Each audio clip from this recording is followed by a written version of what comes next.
Rydym yn deall bod y broses hon yn gallu bod yn ddryslyd ac achosi gofid. Rydym am helpu i'w gwneud hi'n haws i chi gymryd rhan mewn gwrandawiad.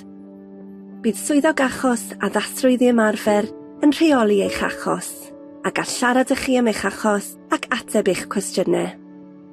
Gallwch gysylltu â'ch swyddog achos os bydd angen help arnoch i ddeall llythyron neu negeseuon e-bost rydyn ni'n ei hanfon atoch, deall y broses ymchwilio, neu sut i ymateb i ni. Rydym am ei gwneud hi'n haws i chi ddeall y broses a beth fydd angen i chi wneud.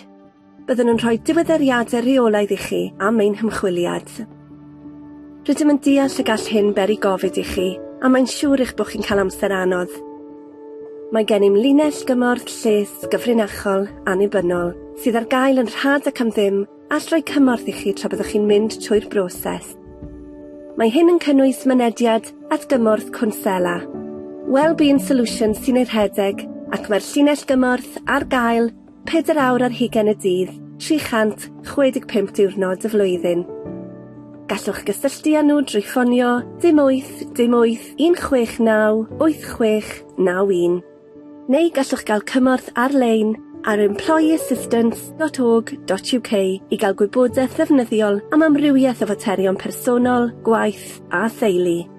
Gallwch fewn gofnodi gan ddefnyddio'r cod mynediad SCW i drefnu apwyntiad gyda chwnselydd neu gynghorydd. Neu mae restr o sefydliadau ar ein gwefan a all eich helpu gyda phryderon am arian, neu i gael cyngor proffesiynol, cyfreithiol a chyngor am les. Rhagor o wybodaeth, ewch i'n gwefan. Gobeithio bod y fideo yma wedi bod yn ddefnyddiol i chi. Hwyl fawr!